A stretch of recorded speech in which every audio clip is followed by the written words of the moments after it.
Media మిత్రులందరికీ నమస్కారం। ఈ రోజు ఇప్పటివరకు జరిగిన ఎన్నికలు ఏ డివిజన్కి వెళ్ళినా ఎక్కడ చూసినా ప్రజల్ని భయభ్రాంతులకు గురి చేస్తున్నారు। భయాందోళనకు గురయ్యి ప్రజలు కూడా భయపడి బయటికి రావట్లేదు। ఎవరు వచ్చినా ముందుగానే వాళ్ళని బెదిరిస్తున్నారు। డబుల్ బెడ్రూమ్ ఉంటే క్యాన్సిల్ చేస్తాము, 2000 పింఛన్ ఉంటే కట్ చేస్తాము। ఈ సవేరా ఫంక్షన్ హాల్ దగ్గర 150 మంది కూర్చున్నారు। బీఆర్ఎస్ టేబుల్ ఒక్కడు కూడా వేయనివ్వలేదు, వేసినా కూడా తీసి అవతలకు బారేశారు, ఎవరిని కూర్చోనివ్వలేదు। నేను వెళ్ళి అడిగితే గొడవ పెట్టుకున్నారు। స్కూటీల మీద వెళ్ళే వాళ్ళని కూడా ఆపి పలానా పార్టీకి మీరు కాంగ్రెస్ పార్టీకి వేయండి అని చెప్తున్నారు। ప్రతి ఆటోని జనం ఎక్కించుకొచ్చి అక్కడ 2 నిమిషాలు వాళ్ళతో మాట్లాడి డబ్బులు పంచుతా మీరు కాంగ్రెస్కి ఓటు వేయండి, వెయ్యకపోతే మిమ్మల్ని రేపటి నుంచి బయటికి రానేమో అని బెదిరించారు। అది మేము క్వశ్చన్ చేస్తే మమ్మల్ని కూడా మహిళలను చూడకుండా పిచ్చి పిచ్చిగా మాట్లాడారు। నేను సవేరాలో ఒక బూత్లోకి వెళ్తే 271లో నవీన్ యాదవ్ బావమరిది వెంకట యాదవ్ కూడా ఉన్నారు। నన్ను చూసి ఎమ్మటే బయటికి పరిగెత్తుకొని వెళ్ళిపోయారు। అంటే ఎప్పటి నుంచి 30 మంది నేను ఎటు వెళ్తే అటు నాకు కాపలా పెట్టారు, 2-3 ఎటు వెళ్ళినా ఒక 100 మంది దాకా నా వెనకమాల వస్తున్నారు ఎటు వెళ్ళినా। అంటే ఒక మహిళని ఇట్లా హింసిస్తారా? అంటే ఒక మహిళను తిరగనివరా? ఒక మహిళ ఇట్లా ఉండకూడదా? ఇంత అరాచకమా? ఇంత అన్యాయంగా చేస్తారా? బోరుబండలో కొట్టారు, టేబుల్ అయినవలేదు, కుర్చీలు ఇసిరేశారు। రౌడీ షీటర్ వచ్చాడు బయటికి, ఒక రౌడీ షీటర్ని ఆంబోతులా వదిలేసి మీదకి రచ్చ చేసి వాడిని వెనక తీయకోకుండా కార్యకర్తలు ఏంటిది అని అడిగితే ఎఫ్ఐఆర్ బుక్ చేసి లోపల పడేస్తాను నోరెత్తితే అని అంటున్నారు పోలీసులు। నేను అక్కడికి ఎంటర్ అయ్యి వెళ్ళంగానే 20 మంది పోలీసులు వెళ్ళిపోయారు ఎక్కడాళ్ళు అక్కడ। ఒక మహిళ వచ్చినప్పుడు ఉండాలా అండగా? వెళ్ళిపోతారు ఏటాళ్ళు అటు పారిపోయి। ఇంత దొంగల్లాగా ఎందుకు చెప్పండి? పోలీసు సోదరులకు ఒకటే చెప్తున్నా, నేను జెన్యూన్గా ఉండండి, ఒక మహిళకి సపోర్ట్ చేయమని నేను అడగట్లేదు, ఎవరి పని వాళ్ళని చేసుకునివ్వండి। అంత భయపడాల్సిన అవసరం ఏముంది? ఒకళ్ళ కింద పని చేయట్లేదు కదా మనం, అంత భయపడి నన్ను భయపెట్టాల్సిన అవసరం ఏముంది? ఏ డివిజన్లో ఏ బూతులకి వెళ్ళినా ఇదే గొడవ। ఇప్పుడు కూడా బిర్యానీలో డబ్బులు పెట్టిస్తున్నారు। అంత కర్మేం పట్టింది? అంత ఓడిపోతామని అంత భయం ఎందుకు వేసింది? ప్రజల్ని మభ్యపెట్టి భయపెట్టి ఇళ్లలోంచి బయటికి రానివట్లా। ప్రజలకు ఒకటే విజ్ఞప్తి చేసుకుంటున్నా, నేను ఎవ్వరూ కూడా భయపడుకోకుండా బయటకు వచ్చి ఇంకా 4 గంటల టైం ఉంది, దయచేసి ఓటు వినియోగించుకొని ఓటు వేసి మీరు రౌడీజాన్ని అరికట్టి రేపు ఇలాంటిది లేకుండా ఉండాలంటే ప్రతి ఒక్కళ్ళు బయటకు వచ్చి ఓటు వేయాలి।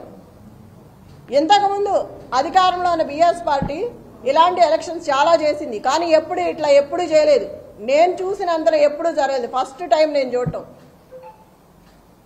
ఇట్లా ఉంటుందా అని ఇప్పుడే చూసా నేను, ఇన్ని సంవత్సరాల్లో ఎప్పుడు కూడా చూడలేదు నేను। నా భర్త ఇన్ని ఎలక్షన్స్లో ఉన్నప్పుడు కూడా ఇలాంటిది ఎక్కడా వినపడలే నేను। స్టేట్లో ఉన్న ఆకు రౌడీలు మొత్తం తీసుకొచ్చి పెట్టుకున్నారు। అంత దౌర్భాగ్యమా? అంత భయం ఎందుకు? అంత భయపెట్టాల్సిన అవసరం ఏముంది? దయచేసి మళ్ళీ చెప్తున్నా, ఓటు హక్కు వినియోగించుకోండి బయటకు వచ్చి। ఇట్లాగే ఉంటే మళ్ళీ రేపు ఈ గోండా రాజ్యమే ఉంటుంది। మీరు కనుక పార్టీని గెలిపించుకుంటే రేపు మీకు అండగా ఉంటుంది। ఇప్పుడు ఏం జరిగినా నేను చూసుకుంటాను, ప్రజలందరినీ మీకు అండగా ఉంటా, మీ వెనకమాల నిలబడతా, పార్టీ అండగా ఉంటుంది। ఏదైనా సరే 13వ తారీఖు వరకు ఎంత ఇబ్బంది అయినా పెట్టండి, ఎంతైనా భయపెట్టండి, కానీ 14వ తారీఖు తర్వాత మాత్రం మాదే। అప్పుడు చెప్తాం ఒక్కొక్కళ్ళ పని ఎవడేంటనేది, అప్పుడు చూసుకుంటాను నేను। ఎవరేం చేశారో ఇవాళ గుర్తుపెట్టుకుంటాను। పనికి మాలిన ఆకురౌడీ కూడా నోరెత్తి మాట్లాడుతున్నాడు ఇవాళ। పోలీసులు కూడా మహిళలను చూడకోకుండా ఎట్లా పడితే అట్లా మాట్లాడుతున్నారు। ఇందాక ఎవరు అతని పేరు? సురేష్ యాదవ్ ఎంత వల్గర్గా మాట్లాడుతున్నాడు అంటే లేడీస్ అనుకోండి లేకుండా పిచ్చిగా మాట్లాడుతున్నాడు। ఎన్నికల కమిషనర్కి నేను ఒక్కటే విజ్ఞప్తి చేసుకుంటున్నాను, ఒక మహిళగా మిమ్మల్ని అడుగుతున్నా నేను, ఎంత చేస్తుంటే కూడా మీరు చూస్తూ కూడా ఊరుకున్నారు। ఒక మహిళని ఇట్లా చేస్తుంటే మీకు ఇప్పటికే తెలుసుంటాయి అన్నీ।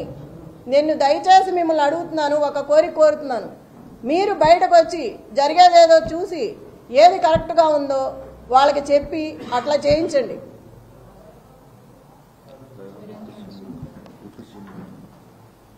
ఈ బట్టి విక్రమార్క మొత్తం జూబ్లీ హిల్స్ అంతా రౌండ్లు వేస్తున్నాడు. అవసరం ఏంటి? ఎమ్మెల్యే ఎవరు పేరిందా కూర్చొని ఉన్నాడు టేబుల్ దగ్గర? ఐలయ్య. అతనికి ఏం పని టేబుల్ దగ్గర? చిటీలు ఇవ్వడం అవన్నీ అతనికి ఏం అవసరం? అసలుకి వీళ్ళందరూ రావాల్సిన అవసరం ఏంటి? విప్పులు కానీ ఎమ్మెల్యేలు కానీ మినిస్టర్లు కానీ వీళ్ళందరూ రాత్రి నుంచే తిరుగుతున్నారు. అవసరం ఏంటి జూబ్లీ హిల్స్లో వీళ్ళకి? లోకల్ నాన్ లోకల్ మాట్లాడుతున్నారు. మరి రజియా ఇంటికి వెళ్ళి బోరుబండ్లో సైట్ 3లో ఆ అమ్మాయి కూర్చుందని గట్టిగా మాట్లాడుతుందని ఇంటికి వెళ్ళి గొడవ చేశారు రౌడీల్లాగా పోలీసులు. ఆ అమ్మాయి మీద కూడా గొడవ చేశారు కూర్చోవద్దని. టేబుల్స్ ఇవ్వట్లా, కుర్చీలు ఇవ్వట్లేదు. ఆ టేబుల్స్ తీసుకొచ్చి పోలీసులు సందు చివర 3 అడ్డం పెట్టుకున్నారు. అవి ఎవరికి అవసరం? వాళ్ళ దగ్గర లాక్కొచ్చి మీరు ఎందుకు వేసుకోవాలి? ఆ కుర్చీలన్నీ విసిరేసి వాళ్ళు ఎట్లా కూర్చుంటారు? నైట్ అవుతుందో ఎంత టైం అవుతుందో తెలియదు. మహిళలు ఉన్నారు, ప్రెగ్నెన్సీ ఉన్నారు. అక్కడ అంతమంది జనాన్ని భయపెట్టి టేబుల్స్ తెచ్చి బయటకు వేసుకోవాల్సిన అవసరం ఏంటి? ఇంత దౌర్జన్యమా? పోలీసులకు కూడా ఉండాలి కదా, మనం ఏం చేస్తున్నాము ఇది తప్ప ఒప్ప అని తెలియదా? చిన్నపిల్లలేం కాదు కదా. అదేమంటే క్వశ్చన్ చేస్తున్నారు తిరిగి. ఆ క్వశ్చన్ చేసే ముందు మనం ఏం చేస్తున్నామో తెలియాలి కదా. మాట్లాడితే సీఏ అంటారు, ఏదేదో మాట్లాడుతున్నారు. నాన్నే భయపెడుతున్నారు వెళ్తుంటే. అంత 30 మంది 50 మంది 100 మంది పెరుగుతూనే వస్తున్నారు కానీ తగ్గట్లేదు. 2 నిమిషాల్లో వస్తున్నారు. మరి ఎవరు చెప్తున్నారో నాకు తెలియదు. నేను ఎక్కడికి వెళ్తే అక్కడికి వస్తున్నారు నాతో పాటు. గుంపుగా వచ్చేస్తున్నారు పోలీసులు కానీ రౌడీలు కానీ ఆ చుట్టూ ఉన్న జనం కానీ. ఎదుగో ఇప్పుడే వచ్చేటప్పుడు చూసా 150 మంది కూర్చున్న టేబుల్స్ నేను గొడవ చేసి వచ్చానని ఒక 6 నుంచి మిగతాయి తీసేశారు. ఇప్పుడు వస్తా చూసాను ఈ కార్లు. ప్రతి చోట ఇలాగే ఉంది. మేము ఇక్కడి నుంచి అవతలకి వెళ్తే ఇక్కడ మొదలు పెడుతున్నారు, మళ్ళీ అటు నుంచి ఇటు వస్తే అటు మొదలు పెడుతున్నారు. ఎన్ని చోట్ల ఆపుతాం? ఎంతమందిని ఆపుతాం? బిర్యానీలో డబ్బులు పెట్టిన దౌర్భాగ్యం కాంగ్రెస్ పార్టీది. అంత అవసరమే వచ్చింది నీకు? అంత రౌడీజం చేయాల్సిన అవసరమే ఉంది? మొత్తం సిటీలో ఉన్న స్టేట్ మొత్తం రౌడీలందరినీ పెట్టుకున్నావు తీసుకొచ్చి. ఎంతమందిని బెదిరిస్తావు? పక్కనే పెట్టుకున్నాడు, కవర్లో పెట్టి ఒక్కొక్కళ్ళకు పంచుతున్నాడు. చూసాము, పోలీసులు కూడా చూస్తున్నారు పక్కన, ఏమంటలేదు వాళ్ళని. మా దగ్గర సెల్లులు ఉంటే తీసి బయట పెడుతున్నారు లాక్కొని. ఒక క్యాండిడేట్ ఫోన్ కూడా దగ్గర ఉండనివరా? క్యాండిడేట్తో ఒక మనిషిని కూడా రానివరా? ఎట్లా రాకుండా? లోపల ఎవరు కూర్చున్నారు ఏంటో మనకు తెలియాలి కదా. అట్లా కూడా అలౌ చేయట్లేదు. వాళ్ళని మాత్రం 10 మందిని అలౌ చేస్తున్నారు. అడిగితే నవ్వుతున్నారు.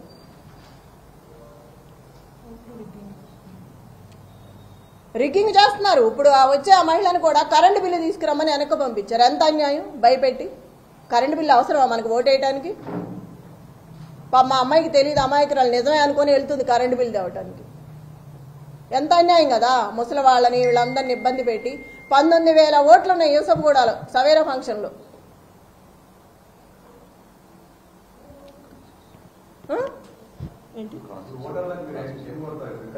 వికలాంగులకి ఎన్ని పెట్టాలి? వీల్ చైర్స్ మనం 19,000 మంది అంటే ఎన్ని పెడతాము? 10 బూతులు ఉన్నాయి వికలాంగులకి, 2 ఉన్నాయి అక్కడ. ఆ రెండిట్లో ఎంతమంది అని లోపలికి వస్తారు? ఎంతమందిని అని తీసుకొస్తారు? ఓటింగ్ ఎప్పుడే ఎంచుకుంటాము? ఇది ఎంత అన్యాయం చెప్పండి. ఇటు నుంచి ఇటు వస్తే ఇటు వెళ్తున్నారు, అటు నుంచి ఇటు వస్తే అటు వెళ్తున్నారు. ఎంతమందిని ఆపుతాము? ఎంతమంది రౌడీలు, ఎంతమంది గూండాలు అక్కడ? ఫస్ట్ టైం చూస్తున్నాం సిటీలో ఇట్లా. రేపు నుంచి జనాలనేం బతకనిస్తారు వీళ్ళు? ఇంత అన్యాయంగా. అధిష్టానం అంతా ఆడవైపే ఉంది, సపోర్ట్ ఉంది, ఎవ్వరూ లేరు. బీఆర్ఎస్ పార్టీ అంటే గొడవే చేస్తున్నారు కానీ ఒక్కళ్ళని కూడా అలౌ చేయట్లేదు. టేబుల్స్ ఇట్లా, కుర్చీలు ఇట్లా. ఎవరికి చెప్పాలి? వాళ్లే ఇలా ఉంటే అధికార పార్టీ ఎవరికి చెప్తాం మనం? ఎవరు కంప్లైంట్ తీసుకోవట్లేదు ఇచ్చినా కూడా. ప్రజలందరికీ ఒకటే మనమే మళ్లీ చెప్తున్నా నేను, అందరూ బయటకు వచ్చి ఓటు హక్కు వినియోగించుకొని సహకరించండి. ఒక మహిళకి నాకు సపోర్ట్ చేయండి. రౌడీ రాజ్యం అంటే ఇక ముందు కూడా మీరు అన్నీ తెలుసు, నిన్నటి వరకు అన్నీ చెప్పాము. మీరే ఆలోచించుకొని బయటకు వచ్చి ఓటు వేయండి. జరిగేదంతా చూస్తున్నారు మీరు. అందరికీ మళ్ళా ఒకసారి చెప్తున్నాను, 6 గంటల వరకు 4 గంటలు సమయం ఉంది. అందరూ బయటకు వచ్చి ఓటు హక్కు వినియోగించుకోండి. దయచేసి కేసీఆర్ గారిని గెలిపించుకోండి. నాకు ఇట్లా చూస్తుంటే ప్రతి ఒక్కళ్ళు చెప్తున్నారు, ఇప్పుడు వెళ్తే గోపన్న ఉంటే ఇట్లా జరిగేదే కాదు, గోపన్న లేడు కాబట్టి ఎంత హింసిస్తున్నారు మమ్మల్ని. నిజమే, నేను కూడా ఇవాళే ఫస్ట్ టైం గట్టిగా మాట్లాడుతున్నాను. ఎందుకంటే నాకు ఆవేశం వస్తుంది, ఎంత రౌడీయిజం చేస్తారా అని. ఒక మహిళగా కూడా నేను తట్టుకోలేకపోతున్నాను. తోటి మహిళలను కూడా ఇబ్బంది పెడుతున్నారు వస్తా అంటే. ఓటు వేయకపోతే రేపు మీ సంగతి ఉంటుందని నన్ను బెదిరించాడా. ఆ నల్లగా ఉన్నాడు, ఏం పేరు, నవీన్ యాదవ్ మనిషి, ఆ 150 మందిలో ఉన్నాడు. రేపు చెప్తాను ఈ సంగతి అంటున్నాడు. నన్నే బెదిరిస్తున్నాడు, రేపు చూస్తాను ఈ సంగతి ఏందో అని. ఇంత అరాచకమా? ఏడిస్తే ఏడిసానంటారు, నవ్వితే నవ్వానంటారు. ఏంది పిచ్చి గొడవలన్నీ? బాధ రాదా మనిషి అన్నాక? అడిగితే అడిగామంటున్నారు. మీరందరూ కూడా చూస్తున్నారు కదా, మార్నింగ్ నుంచి అందరూ వచ్చారు కదా, తీసుకున్నారు, జరిగిందంతా చూస్తున్నారు.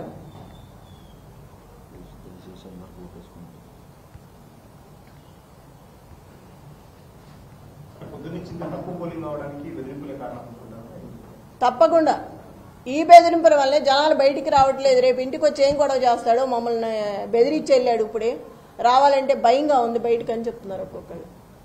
నేను అక్కడికి కనపడిన మహిళలందరికీ చెప్తున్నాను భయపడొద్దని. ఎంతమందినని మనం చెప్తాం కదా, ఇంత రౌడీజాన్ని చూసి ఫస్ట్ టైం వాళ్ళు కూడా భయపడుతున్నారు.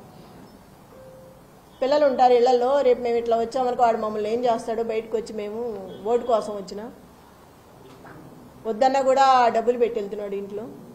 ఇప్పుడే పంచారు, 2 సందుల్లో పంచారు, పోలీసులు నుంచోనే ఉన్నారు, ఏం అంటలేదు. మేము వెళ్తే మమ్మల్ని వెళ్ళిపోమని గొడవ చేస్తున్నారు.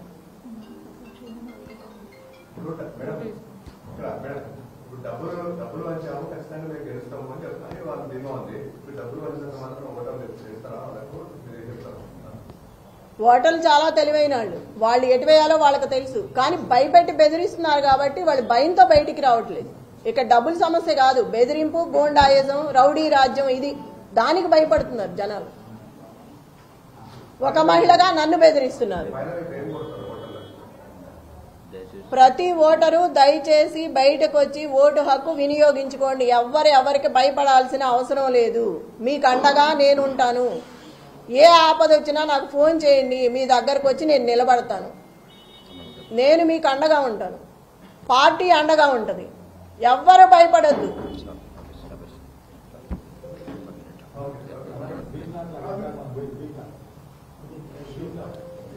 అవి చాలా ఉన్నాయి, చాలా చోట్ల, ఒకటని కాదు. ప్రతి డివిజన్లో వెళ్ళిన చోట ప్రతి బూత్లో ఉంది. ఒక బూత్ అనేం కాదు, ప్రతి బూత్లో. Thank you.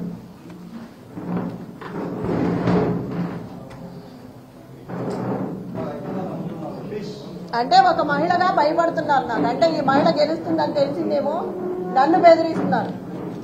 ఎక్కడ గెలుస్తుంది ఈవిడ అని తెలిసి ఇంకా ఎక్కువ చేస్తున్నారు. నాకే ఇలా ఉంటే రేపు జూబ్లీస్ కాన్స్టిట్యూన్సీగా ప్రజలందరూ ఎట్లా ఉంటారు? ఓటుకు 5,000 బిర్యానీలో పెట్టి, తెలివితేటలకు కూడా మెచ్చుకోవాలి. ఎవడిచ్చాడు ఐడియా బిర్యానీలో పెట్టి మరి? నమస్తే.